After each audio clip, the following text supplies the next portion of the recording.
हे कृष्णा। ओम नमः शिवाय। जय श्री हरि। आज की वीडियो में आप सुनेंगे फाल्गुन मास महात्म्य के अध्याय 17 की कथा। अर्जुन ने पूछा, हे नारद जी, इस तीर्थ को गुप्त क्षेत्र क्यों कहते हैं? जिसका इतना महान प्रभाव सुना गया है, वे गुप्त कैसे हुआ? नारद जी बोले, अर्जुन, इस क्षेत्र के गुप्त होने का जो कारण है, उसके विषय में एक बहुत प्राचीन कथा है, उसको श्रवण करो। यह क्षेत्र पूर्व काल में शापवश गुप्त हो गया था। एक समय किसी निमित्त से सब तीर्थों के अधिदेवता एकत्रित होकर ब्रह्मा जी को प्रणाम करने के लिए उनकी सभा में गए। सब तीर्थों को आया हुआ देखकर ब्रह्मा जी अपने समस्त सभासदों के साथ उठकर खड़े हो गए। उनके नेत्र आश्चर्य से खिले हुए थे। भगवान ब्रह्मा ने हाथ जोड़कर सब तीर्थों को प्रणाम किया और इस प्रकार कहा, तीर्थवरों, आज आप सब लोगों के पदार्पण से पवित्र होकर हमारा स्थान सफल हो गया। हम सब देवता भी आपके दर्शन से बहुत पवित्र हो गए। तीर्थों का दर्शन, स्पर्श तथा स्नान सब परम कल्याणकारक है। बड़े बड़े पापों से भरे हुए जो भयंकर एवं अत्यंत निर्दय मनुष्य हैं, वे भी तीर्थ में पवित्र हो जाते हैं। फिर जो धर्म परायण है, उनके लिए तो कहना ही क्या है। यो कहकर ब्रह्मा जी ने अपने पुत्र पुलस्त्य को आज्ञा दी, बेटा, तुम तीर्थों के लिए शीघ्र ही अर्घ्य ले आओ, जिससे मैं पूजन करूं। जब अर्घ्य देने योग्य असंख्य पुरुष एकत्रित हो जाए, तब पूजन काल में उन सब में से श्रेष्ठ एक पुरुष को एक अर्घ्य प्रदान करना चाहिए। पिता की यह आज्ञा पाकर पुलस्त्य जी बड़े वेग से एक उत्तम अर्घ्य पात्र सजाकर ले आए। ब्रह्मा जी ने उसे हाथ में लेकर सब तीर्थों से कहा, आप सब लोग मिलकर किसी एक मुख्य तीर्थ का नाम बताएं, मैं उसी को अर्घ्य देना चाहता हूँ। ऐसा करने से मुझे अन्याय रूपी दोष नहीं लगेगा। तीर्थ बोले, प्रभु, हम किसी प्रकार भी आपस में श्रेष्ठता का निर्णय नहीं कर पाते, इसलिए आपके पास आए हैं। आप ही हम में से जो श्रेष्ठ हो उसको समझकर अर्घ्य दे दीजिए। ब्रह्मा जी बोले, मैं आप लोगों में से किसी एक की श्रेष्ठता को नहीं समझ पाता। आप लोगों को नमस्कार है। आप सभी अपार महिमा से संपन्न हैं, अतः स्वयं ही अपने में से श्रेष्ठ पुरुष को बताएं। ब्रह्मा जी के ऐसा कहने पर जब उनमें से कोई भी बहुत देर तक कुछ न बोला, तब महिसागर संगम तीर्थ ने कहा, चतुरानन, आप शीघ्र मुझे यह अर्घ्य प्रदान करें, क्योंकि दूसरा कोई भी तीर्थ मेरी करोड़वीं कला के सामने भी पूरा नहीं पड़ता। पूर्व काल में महाराज इंद्रद्युम्न की तपस्या से तपकर ये सर्व तीर्थमयी समूची पृथ्वी ही मही नाम वाली नदी हो गई। ये सब तीर्थों से मुझसे आकर मिली है, इसलिए मैं तीनों लोकों में सर्व तीर्थ में होकर प्रसिद्ध हूँ। तीर्थराज महिसागर संगम के ऐसा कहने पर अन्य सब तीर्थ मौन रहे। देखें ब्रह्मा जी हमारे विषय में क्या कहते हैं। ये सोचकर कोई कुछ ना बोले। तब ब्रह्मा जी के ज्येष्ठ पुत्र धर्म ने अपनी दाहिनी भुजा उठाकर इस प्रकार कहा, अहो, बड़े कष्ट की बात है। इस तीर्थराज महिसागर संगम में मोहवश बड़ी कुत्सित बात कह डाली है। साधु पुरुषों को उचित है कि वे अपने में अच्छे गुण होते हुए भी उनका अपने ही मुख से बखान न करें। जो भरी सभा में दूसरों पर आक्षेप करते हुए अपने गुणों का वर्णन करता है, वह रजोगुणी, अहंकारी तथा निंदित है। इसलिए यह तीर्थ इन सब गुणों के रहते हुए भी अपने अहंकार के कारण विख्यात नहीं होगा। इसका स्वरूप विध्वस्त सा हो जाएगा। धर्मदेव के ऐसा कहने पर सब और हाहाकार का शब्द गूंज उठा। तब योगेश्वर सकन जी तथा मैं दोनों शीघ्रता पूर्वक वहां जा पहुंचे। कार्तिकेय ने उस देव समाज में धर्म से इस प्रकार कहा, धर्म, तुमने धृष्टता के कारण जो ये शाप दे डाला है, वे अनुचित ही हुआ। कोई भी बताए तो सही कि तीनों लोकों में विद्यमान समस्त तीर्थों में से कौन सा ऐसा तीर्थ है जिससे ये महिसागर संगम अर्घ पाने का अधिकारी नहीं। इस तीर्थ राज ने अपने जिस गुण का वर्णन किया है, वे सब इसमें मौजूद हैं। ऐसी दशा में कौन सी बुराई हो गई, क्योंकि अवगुण तो झूठ बोलने में है, सत्य कहने में नहीं। अहो, जो सबका पालन करने वाले हैं, उनके द्वारा ऐसा बर्ताव होना कदापि उचित नहीं। यदि वे भी विचार ना करके ऐसे कार्य करेंगे तब प्रजा किसकी शरण में जाएगी।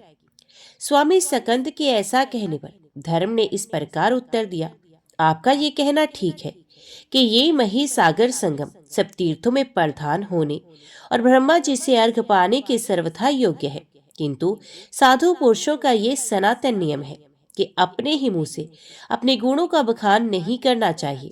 दूसरों का किया हुआ आक्षेप और अपनी प्रशंसा, ये दो दोष ब्रह्मा जी को भी अपने पद से विचलित कर सकती हैं। दूसरों पर आक्षेप करते हुए अपनी प्रशंसा करने वाले राजा याति क्या स्वर्ग से नीचे नहीं गिर गए थे। बुद्धिमान ईश्वर ने पूर्व काल में जो जो बातें प्रमाणित कर दी हैं, उन सबका भलीभांति पालन करना चाहिए। कौन विद्वान उनका उल्लंघन कर सकता है। कार्तिकेय जी, आपके पिता ने आदेश देकर जिस कार्य के लिए हमें नियुक्त किया है, हम सदा उसी का पालन करते हैं। आपको भी उसका पालन करना चाहिए। यूं कहकर धर्म जब अपनी मुद्रा त्याग देने को तैयार हो गए, तब मैंने उस प्रस्ताव पर विचार करके ये बात कही, विश्व को धारण करने वाले परम महान धर्मात्मा धर्म को नमस्कार है। ब्रह्मा, विष्णु और शिव भी जिनकी प्रतिदिन पूजा करते हैं, उन पापनाशी धर्म को नमस्कार है। धर्म, यदि कदाचित आप मुद्रा त्याग देंगे तो हम लोगों की सत्ता कैसे रह सकेगी। प्रभु, आप इस विश्व का नाश ना कीजिए। योगेश्वर कार्तिकेय को आप सम्मान देने योग्य हैं। ये साक्षात भगवान शंकर के पुत्र हैं, अतः उन्हीं की भांति हम सब के लिए माननीय है। हे मानद, आपने इस तीर्थ राज को विख्यात ना होने का जो शाप दे दिया है, उसका निवारण करने के लिए अनुग्रह कीजिए। मेरे ऐसा कहने पर ब्रह्मा जी ने मेरी प्रशंसा करते हुए कहा, धर्म, नारद ने अच्छी बात कही है, तुम इनकी बात मानो। तब धर्म ने कार्तिकेय जी से कहा, हम लोग जिसके किंकर हैं, उन परम सिद्ध कार्तिकेय जी को नमस्कार है। हे सकंद मेरे नाथ, मेरी ये विनय ध्यान देकर सुनिए। सतंब अर्थात गर्व के कारण ये महातीर्थ अप्रसिद्ध होगा, तथापि शनिवार की अमावस्या को महिसागर की यात्रा करने से जो फल मिलेगा उस पर ध्यान दीजिए। प्रभास की 10 बार, पुष्कर की 7 बार और प्रयाग की 8 बार यात्रा करने से जो फल होता है, वही फल इसकी 1 बार की यात्रा से प्राप्त होगा। इस बार वरदान देकर कार्तिकेय जी मन ही मन बहुत संतुष्ट हुए। ब्रह्मा जी ने भी एकाग्रचित होकर स्तंभ तीर्थ को अर्घ्य दिया और उसे सब तीर्थों में श्रेष्ठता प्रदान की। फिर सब तीर्थों और सकंद स्वामी को सम्मान देकर विदा किया। इस तीर्थ के गुप्त होने का यही प्राचीन वृत्तांत है। इस प्रकार मैंने तुमसे संपूर्ण तीर्थ के महान फल का वर्णन किया है। यह सब आदि से ही सुनकर पुरुष सब पापों से मुक्त हो जाता है। ये सब सुनकर विस्मय में पड़े हुए अर्जुन ने उस तीर्थ की बड़ी प्रशंसा की और नारद आदि से विदा लेकर द्वारका को प्रस्थान किया। शौनक जी बोले, सूत जी, आपने गुप्त क्षेत्र के इस अत्यंत अद्भुत, परम पावन, अनुपम तथा हर्षवर्धक महात्म्य का वर्णन किया। यहाँ अब हम ये जानना चाहते हैं कि चंडिल और विजय कौन थे तथा सिद्ध माता की कृपा से उन्होंने कैसे सिद्धि प्राप्त की। ये सब यथार्थ रूप से कहिए। उग्र श्रवा सूत जी ने कहा, ब्राह्मण, इस विषय में मैं श्री व्यास जी के मुख से सुनी हुई कथा कहूंगा। बहुत पहले की बात है। पांडवों ने राजा द्रुपद की पुत्री द्रौपदी को पाकर धृतराष्ट्र की आज्ञा से इंद्रप्रस्थ नामक नगर बसाया। वे वहां भगवान वासुदेव से सुरक्षित होकर रहते थे। एक समय पांडव अपनी राज सभा में बैठकर नाना प्रकार की बातें कर रहे थे। इतने में ही भीम का पुत्र घटोत्कच वहां आया। उसे आया देख पांचों भाई पांडव तथा परम पराक्रमी श्री कृष्ण सहसा सिंहासन से उठे और बड़ी प्रसन्नता के साथ सबने घटोत्कच को हृदय से लगाया। भीमनंदन घटोत्कच ने भी अत्यंत विनीत भाव से उन सबको प्रणाम किया। तत्पश्चात राजा युधिष्ठिर ने उसे अपनी गोद में बैठाकर आशीर्वाद दिया और स्नेह पूर्वक उसका मस्तक सूंघते हुए सभा में इस प्रकार पूछा, बेटा, कहाँ से आते हो? इतने दिनों तक कहाँ विचरते रहे? हिडम्बा कुमार तुम देवता, ब्राह्मण, गो तथा साधु महात्माओं का कोई अपराध तो नहीं करते हो। भगवान श्री कृष्ण में और हम लोगों में तुम्हारा प्रेम तो है ना? तुम्हारा अत्यंत प्रिय करने वाले तुम्हारी माता हिडम्बा तो खूब प्रसन्न तो है ना? धर्मराज के इस प्रकार पूछने पर हिडम्बा कुमार ने कहा, महाराज, मेरे मामा के मारे जाने पर मैं उसी के राज्य सिंहासन पर बिठाया गया और दुष्टों का दमन करता हुआ सर्वत्र विचरता हूँ। मेरी माता हिडम्बा देवी भी कुशल से है। वे इस समय दिव्य तपस्या में लगी हुई है। उन्होंने मुझे आज्ञा दी है, बेटा, तुम सदा अपने पिता पांडवों में भक्ति रखने वाले बनो। माता की ये बात सुनकर मैं भक्ति युक्त चित्त से आपको प्रणाम करने के लिए ही मेरुगिरे के शिखर से यहाँ आया हूँ। मेरी इच्छा है कि आप लोग मुझे किसी महान कार्य में नियुक्त करें, क्योंकि यही इस जीवन का महान फल है कि पुत्र सदा अपने पितृ वर्ग की आज्ञा का पालन करे। इससे वह पुण्य लोकों पर विजय पाता है और इस संसार में भी यशस्वी होता है। घटोत्कच के ऐसा कहने पर धर्मराज युधिष्ठिर उससे इस प्रकार बोले, बेटा, तुम ही हमारे भक्त और सहायक हो। हिडम्बा कुमार निश्चय ही जैसी माता होती है वैसा ही उसका पुत्र भी होता है। तुम्हारी माता हम लोगों के प्रति अविचल भक्ति रखने वाली है, तुम भी ऐसे ही हो। अहो, मेरी प्यारी पोतो, हिडम्बा देवी बड़ा कठिन कार्य कर रही है, जो कि अपने प्यारे पति की सेवा का सुख छोड़कर तपस्या में ही संलग्न है। इस प्रकार बहुत सी बातें कहकर धर्मराज ने भगवान श्री कृष्ण से कहा, पुंडरीकाक्ष, आप तो जानते ही हैं कि घटोत्कच का जन्म भीमसेन से हुआ है। ये उत्पन्न होते ही तरुण हो गया था। श्री कृष्ण, मैं चाहता हूँ मेरे इस पुत्र को योग्य पत्नी प्राप्त हो। आप सर्वज्ञ हैं, बताइए इसके योग्य पत्नी कौन हो सकती है? धर्मराज के ऐसा कहने पर भगवान श्री कृष्ण ने क्षण भर ध्यान करके उनसे कहा, राजन, मैं बताता हूँ। घटोत्कच के योग्य एक बड़ी सुंदर स्त्री है, जो इस समय प्राग ज्योतिषपुर में निवास करती है। अद्भुत पराक्रम करने वाला जो मुर नाम का दैत्य था, उसी के ही वह पुत्री है। मुर दैत्य बड़ा भयंकर था और पाश में दुर्ग में रहता था। ये मेरे हाथों मारा गया। उसके मारे जाने पर उसकी पुत्री काम कटंकटा मुझसे युद्ध करने के लिए आई। वे अत्यंत पराक्रमी होने के कारण बड़ी भयानक जान पड़ती थी। तब खड्ग और खेटक धारण करने वाली उस दैत्य कन्या के साथ महासमर में मैंने भी युद्ध आरंभ किया। मेरे शारंग नामक धनुष से बड़े बड़े बाण छूटने लगे, परंतु मुर की पुत्री ने मेरे उन सभी बाणों को खड्ग से ही काट दिया। तब मैंने उसका वध करने के लिए अपना सुदर्शन चक्र उठाया। ये देख देवी कामाख्या मेरे आगे आकर खड़ी हो गई और इस प्रकार बोली, पुरुषोत्तम, आपको इसका वध नहीं करना चाहिए। मैंने स्वयं इसको खड्ग और खेटक प्रदान किए हैं जो अजय है। देवी कामाख्या की ये बात सुनकर मैंने कहा, शुभे, मैं ही इस युद्ध से निर्वृत्त होता हूँ, तुम इस कन्या को मना करो। तब कामाख्या देवी ने उसे हृदय से लगाकर कहा, भद्रे, तुम युद्ध से लौट चलो। ये माधव श्री कृष्ण युद्ध में दुर्जय हैं, कोई किसी प्रकार भी संग्राम में इन्हें मार नहीं सकता। संसार में ऐसा कोई वीर ना तो हुआ है, ना है और ना ही होगा, जो इन्हें युद्ध में जीत सके। औरों की तो बात ही क्या, साक्षात भगवान शंकर भी इन्हें परास्त नहीं कर सकते। बेटी, ये तुम्हारे भावी ससुर है, अतः तुम इन्हें प्रणाम करके युद्ध से हट जाओ, यही तुम्हारे लिए उचित होगा। तुम इनके भाई भीमसेन की पुत्र वधू होगी, इसलिए अपने ससुर के समान पूजनीय जनार्दन का तुम आदर करो। अब पिता के लिए तुम्हें शोक नहीं करना चाहिए। इन श्री कृष्ण के हाथ से जो तुम्हारे पिता की मृत्यु हुई है, वे सर्वथा सप्रहनीय है, क्योंकि इनके हाथ से मरने पर अब तुम्हारे पिता सपातकों से मुक्त होकर विष्णु धाम में चले गए। कामाख्या के ऐसा कहने पर दैत्य कन्या ने क्रोध त्याग दिया और विनीत अंगों से मुझे प्रणाम किया। तब मैंने उसे आशीर्वाद देकर कहा, बेटी, तुम भगदत्त से सम्मानित होकर इसी नगर में निवास करो। यहाँ रहती हुई तुम वीर हिडम्बा कुमार को पति रूप में प्राप्त करोगी। इस प्रकार आश्वासन देकर मैंने कामाख्या देवी तथा मोरवी मुरपुत्री को विदा किया। फिर वहां से द्वारका होता हुआ मैं यहाँ आकर आपसे मिला हूँ। अतः वह मुरदैत्य की सुंदरी कन्या ही घटोत्कच के लिए योग्य स्त्री है। मैं ससुर हूँ, इसलिए मेरे द्वारा उसके रूप का वर्णन करना उचित नहीं होगा। साधु पुरुष के लिए ये कदापि उचित नहीं कि वे स्त्रियों के रूप सौंदर्य का वर्णन करें।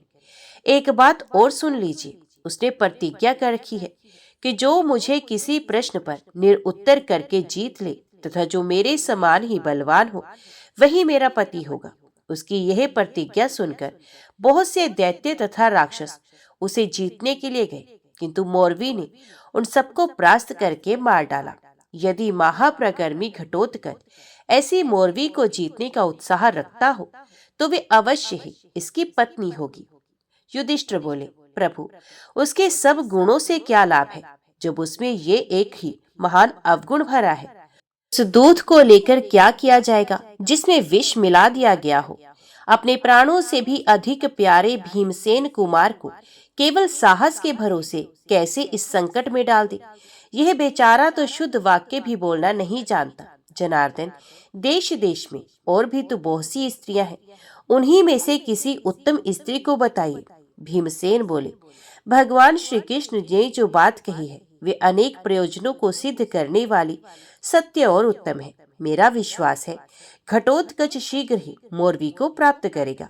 अर्जुन बोले, कामाख्या देवी ने मोरवी से कहा है, भद्रे, भीमसेन का पुत्र तुम्हारा पानी ग्रहण करेगा। इस कारण मेरी राय यही है कि घटोत्कच शीघ्र वहां जाए। श्री भगवान बोले, अर्जुन, मुझको तुम्हारी और भीम की बात पसंद है। हिडम्बा कुमार, बोलो तुम्हारी क्या राय है। घटोत्कच ने कहा, पूजनीय पुरुषों के आगे अपने गुणों का वर्णन करना उचित नहीं। सूर्य की किरणें और उत्तम गुण व्यवहार में आकर ही प्रकाशित होते हैं। मैं सर्वथा ऐसी चेष्टा करूंगा जिससे मेरे निर्मल पिता पांडव मुझ पुत्र के कारण सत्पुरुषों की सभा में लज्जित न हो। यूं कहकर महाबाहु घटोत्कच ने उन सबको प्रणाम किया। फिर पितरों से विजय का आशीर्वाद पाकर उत्साह संपन्न हो वहां से जाने का विचार किया। उस समय भगवान जनार्दन ने उसकी प्रशंसा करके कहा, बेटा, कथा कहते समय विजय की प्राप्ति कराने वाले मुझ श्री कृष्ण का स्मरण अवश्य कर लेना, जिससे मैं तुम्हारी दुर्भेद्य बुद्धि को अविलंब बढ़ा दूंगा। ऐसा कहकर श्री कृष्ण ने उसे हृदय से लगाया और आशीर्वाद देकर विदा किया। तदंतर हिडम्बा कुमार महाप्रकर्मी घटोत्कच, सूर्याक्ष, बालाख्य और महोदर इन तीन सेवकों के साथ आकाश मार्ग से चला और दिन बीतते बीतते प्राज्ञ ज्योतिषपुर में जा पहुंचा। वहां जाने पर घटोत्कच ने प्राज्ञ ज्योतिषपुर से बाहर एक सोने का सुंदर भवन देखा, जो एक विशाल वाटिका में शोभा पा रहा था। उसकी ऊंचाई 1000 मंजिल की थी। मेरु पर्वत के शिखर की भांति सुशोभित होने वाले उस भवन के पास पहुंचकर घटोत्कच ने देखा, दरवाजे पर एक सखी खड़ी है। उसका नाम कर्ण प्रवर्णा था। वीर हिडम्बा कुमार ने सरस भाषा में उससे पूछा, कल्याणी, मुर की पुत्री कहाँ है? मैं दूर देश से आया हूँ, उनकी कामना करने वाला अतिथि हूँ और उन्हें देखना चाहता हूँ। भीमसेन कुमार की यह बात सुनकर वह निशाचरी लड़खड़ाती हुई दौड़ी और महल की छत पर बैठी हुई मोरवी के पास जाकर इस प्रकार बोली, देवी, कोई सुंदर तरुण काम का अतिथि होकर तुम्हारे द्वार पर खड़ा है। उसके समान सुंदर कांति वाला पुरुष कोई त्रिलोकी में नहीं होगा। अतः अब उसके लिए क्या कर्तव्य है, ये आज्ञा दीजिए। मोरवी बोली, अरे, उन्हें शीघ्र ले आ, क्यों विलंब करती है? कदाचित देव की सहायता से उन्हीं के द्वारा मेरी प्रतिज्ञा की पूर्ति हो जाए। मोरवी के ऐसा कहने पर दासी ने घटोत्कच के पास जाकर कहा, कामी पुरुष, उस मृत्यु रूपा नारी के समीप शीघ्र चलो। उसके ऐसा कहने पर हंसते हुए घटोत्कच ने वहीं पर अपना धनुष छोड़कर घर के भीतर प्रवेश किया और विद्युत की भांति प्रकाशित होने वाली उस दैत्य कन्या को देखकर इस प्रकार सोचा, अहो, मेरे पितृ स्वरूप श्री कृष्ण ने मेरे लिए योग्य स्त्री को ही बताया है। इस प्रकार विचार करते हुए उसने मोरवी से कहा, ओ वज्र के समान कठोर हृदय वाली निष्ठुर नारी, मैं अतिथि होकर तुम्हारे घर आया हूँ। अतः सत्पुरुषों के लिए जो उचित स्वागत सत्कार है वे अपने हार्दिक भाव के अनुसार करो। हिडम्बा कुमार का ये वचन सुनकर मौरवी उसके रूप से विस्मित हो अपनी निंदा करके इस प्रकार बोली, भद्रपुरुष, तुम व्यर्थ ही यहाँ चले आए। जीते जी पुनः सुख पूर्वक लौट जाओ, अथवा यदि मुझे चाहते हो तो शीघ्र कोई कथा कहो। कथा कहकर यदि मुझे संदेह में डाल दोगे तो मैं तुम्हारे वश में हो जाऊंगी। उसके बाद मेरे द्वारा तुम्हारी सेवा ही होगी। उसके ऐसा कहने पर घटोत्कच ने ये संपूर्ण चराचर जगत जिनकी कथा है, उन भगवान श्री कृष्ण का स्मरण करके कथा प्रारंभ की। मान लो किसी पत्नी के गर्भ से कोई बालक उत्पन्न हुआ, जो युवा होने पर बड़ा अजितेंद्र निकला। उस युवक की एक पुत्री हुई तथा उसकी पत्नी मर गई। तब पिता ने ही उस नन्ही सी पुत्री की रक्षा एवं पालन पोषण किया। वह कन्या जब जवान हुई और उसके सब अंग विकसित हो गए, तब उसके पिता का मन उसके प्रति काम लोलुप हो उठा। तदंतर उस पापी ने अपनी ही पुत्री से कहा, प्रिय, तुम मेरे पड़ोसी की लड़की हो। मैंने तुम्हें अपनी पत्नी बनाने के लिए यहाँ लाकर दीर्घ काल तक पालन पोषण किया है, अतः अब मेरा वे अभिष्ट कार्य सिद्ध करो। उसके ऐसा कहने पर उस लड़की ने ऐसा ही माना। उसने इसे पति रूप में स्वीकार किया और इसने उसे पत्नी रूप में। तत्पश्चात उस कामी गधे से एक कन्या उत्पन्न हुई। अब बताओ, वह कन्या उसके क्या लगेगी, पुत्री अथवा दोहित्री? यदि तुम में शक्ति है तो मेरे इस प्रश्न का शीघ्र उत्तर दो। ये प्रश्न सुनकर मौरवी ने अपने हृदय में अनेक प्रकार से विचार किया, किंतु किसी प्रकार उसे इस प्रश्न का निर्णय नहीं सूझा। तब उस प्रश्न से परास्त होकर मौरवी ने अपनी शक्ति का उपयोग किया। वे ज्यों ही झूले से सहसा उठकर हाथ में तलवार लेना चाहती थी, त्यों ही घटोत्कच ने बड़े वेग से पहुंचकर बाएं हाथ से उसके केश पकड़ लिए और धरती पर गिरा दिया। फिर उसके गले पर बायां पैर रखकर दाहिने हाथ में कतरनी ली, उसकी नाक काट लेने का विचार किया। मौरवी ने बहुत हाथ पैर मारे, किंतु अंत में शिथिल होकर उसने मंद स्वर में कहा, नाथ, मैं तुम्हारे प्रश्न से और शक्ति तथा बल से परास्त हो गई हूँ। तुम्हें नमस्कार है। अब मुझे छोड़ दो, मैं तुम्हारी दासी हूँ। जो आज्ञा दो वही करूंगी। घटोत्कच ने कहा, यदि ऐसी बात है तो लो, मैंने तुम्हें छोड़ दिया। घटोत्कच के यों कहकर छोड़ देने पर मौरवी ने पुनः उसे प्रणाम किया और कहा, बाहो, मैं जानती हूँ तुम बड़े वीर हो। त्रिलोकी में कहीं भी तुम्हारे पराक्रम की तुलना नहीं। तुम इस पृथ्वी पर 60 करोड़ राक्षसों के स्वामी हो। ये बातें मुझे कामाख्या देवी ने बताई थी। वे सब आज याद आ रही है। मैंने अपने सेवकों तथा इस शरीर के साथ ये सारा घर तुम्हारे चरणों में समर्पित कर दिया। प्राणनाथ, आज्ञा दो, मैं तुम्हारे किस आदेश का पालन करूं? घटोत्कच ने कहा, मौरवी, जिसके पिता और भाई बंधु मौजूद हैं, उसका विवाह छिपकर हो, ये किसी प्रकार उचित नहीं। इसलिए अब तुम शीघ्र मुझे इंद्रप्रस्थ ले चलो। यही हमारे कुल की परिपाटी है। इंद्रप्रस्थ में गुरुजनों की आज्ञा लेकर मैं तुमसे विवाह करूंगा। तदंतर मौरवी अनेक प्रकार की सामग्री साथ ले घटोत्कच को अपनी पीठ पर बैठाकर इंद्रप्रस्थ में आई। भगवान श्री कृष्ण और पांडवों ने घटोत्कच का अभिनंदन किया। उसके बाद शुभ लगन में भीम कुमार ने मौरवी का पाणी ग्रहण किया। कुंती और द्रौपदी दोनों ही वधु को देखकर बहुत प्रसन्न हुई। विवाह संबंध हो जाने पर राजा युधिष्ठिर ने घटोत्कच का आदर सत्कार करके उसे पत्नी सहित अपने राज्य को जाने का आदेश दिया।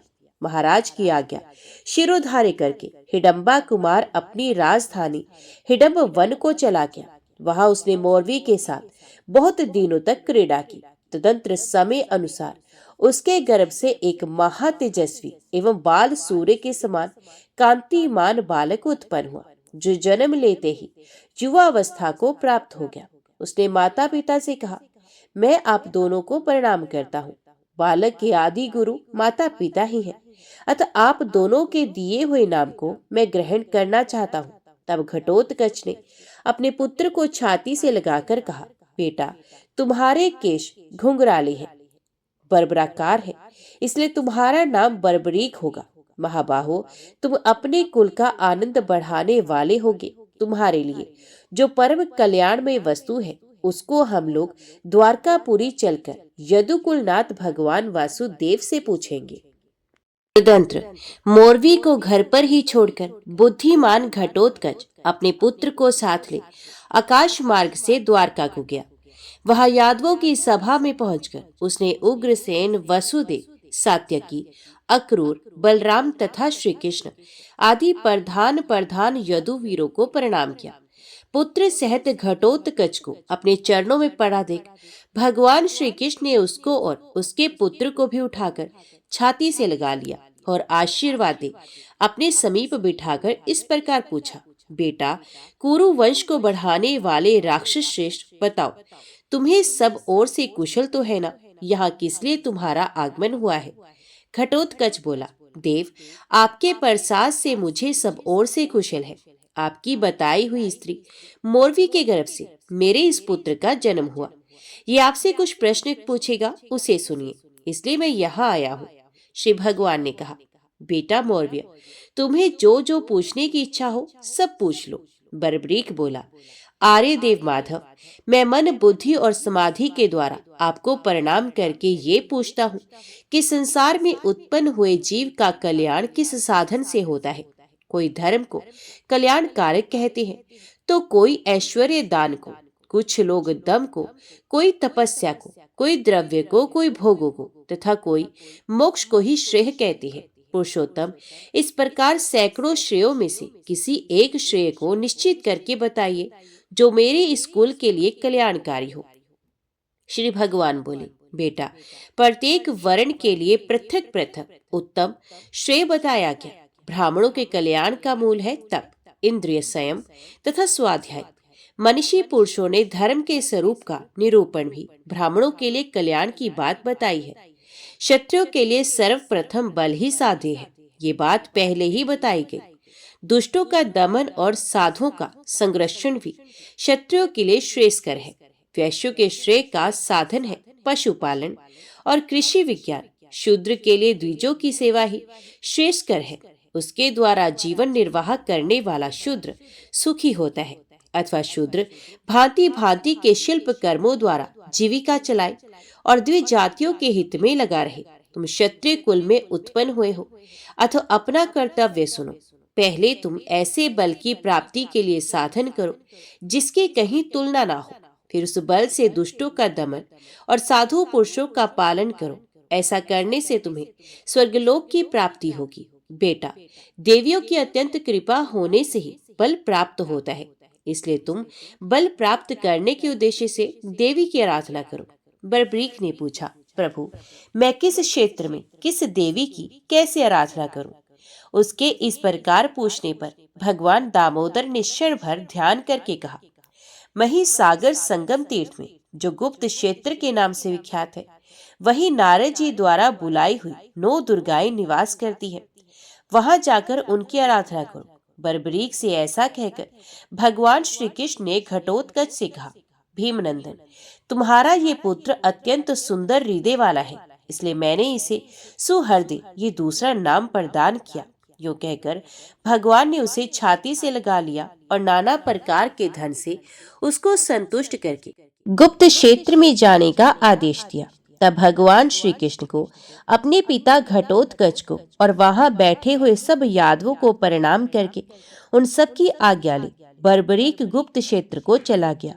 घटोत्कच भी भगवान श्री कृष्ण से विदा ले अपने वन को गया और पुत्र के गुणों का स्मरण करता हुआ अपने राज्य का पालन करने लगा। तदंतर बुद्धिमान सुहृदय गुप्त क्षेत्र में रहकर प्रतिदिन कर्म के द्वारा पुष्प, धूप और नाना प्रकार के उपहारों से तीनों समय देवियों की पूजा करने लगा।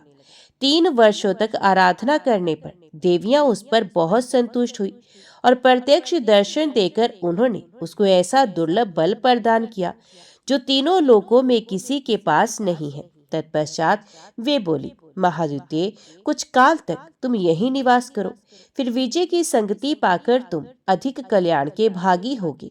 देवियों के ऐसा कहने पर सुहृदय वहीं ठहर गया। तदंतर मगध देश के ब्राह्मण विजय वहां आए। उन्होंने कुमारेश्वर आदि 7 लिंगों का पूजन किया और अपनी विद्या को सफल बनाने के लिए चिरकाल तक देवियों की आराधना की।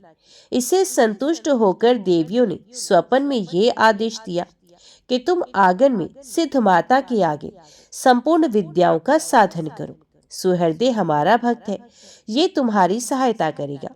ये बात सुनकर विजय उठा और सब देवियों को प्रणाम करके उसने भीमपुत्र सुहृदय से कहा, तुम निद्रा रहित एवं पवित्र हो, देवी के स्तोत्र का पाठ करते हुए यहीं रहो, जिससे जब तक मैं यह विद्या साधन रूप कर्म करूं तब तक किसी प्रकार विघ्न ना आने पाए।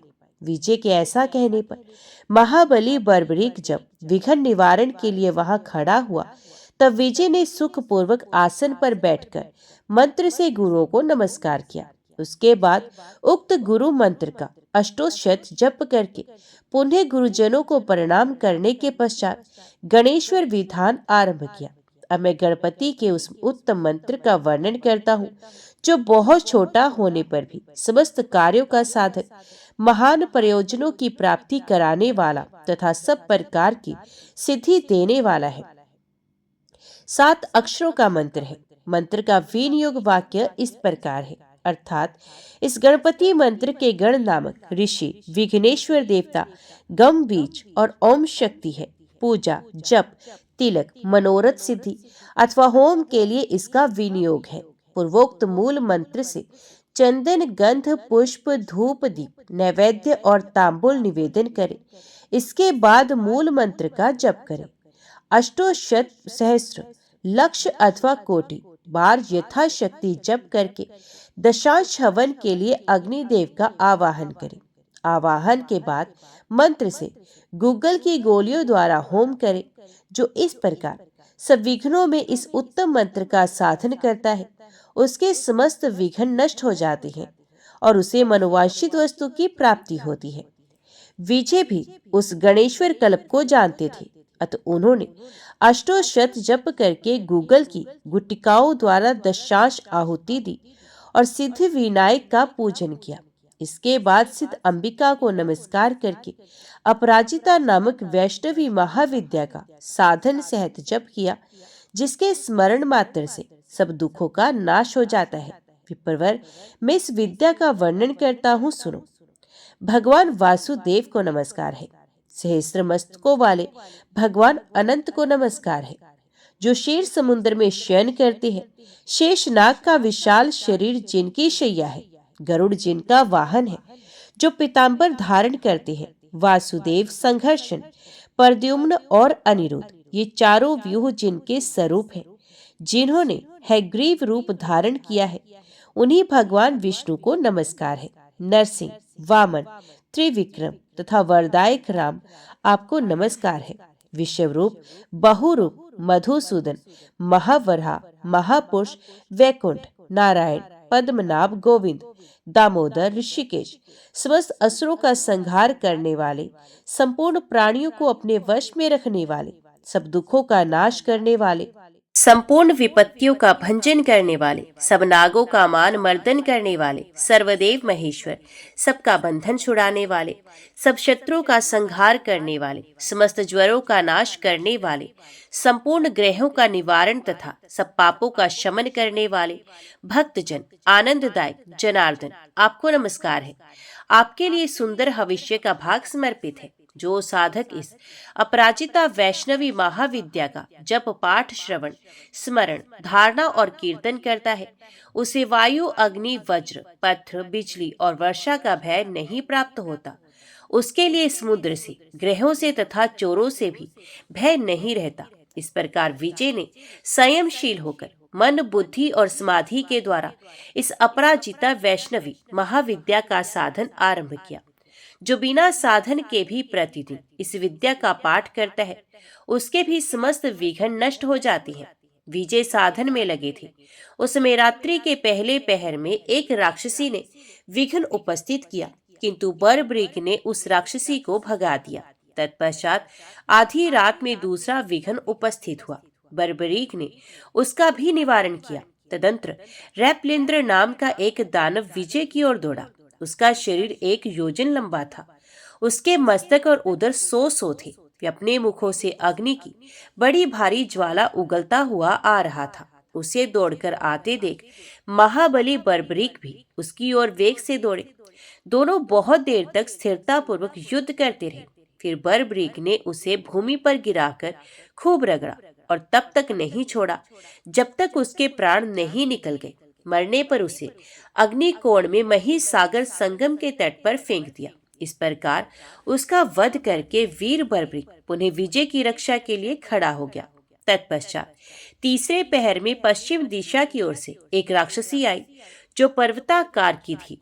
वे बड़े जोर जोर से गर्जना करती और अपने पैरों की धमक से पृथ्वी को कंपाती हुई चलती थी। उसका नाम द्रुहदुहा था। उसे आती देख सूर्य और अग्नि के समान तेजस्वी बर्बरीक बड़े वेग से उसके समीप पहुंचा। उसने हंसते हुए मार्ग रोक लिया और मुक्के से मारकर राक्षसी को धरती पर गिरा दिया। उसके बाद गला दबाकर मार डाला।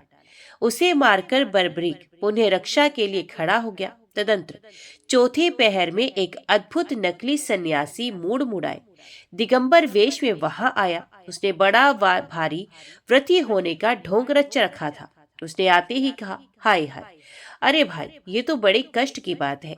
अहिंसा ही परम धर्म है। तूने ये आग क्यों जला रखी है?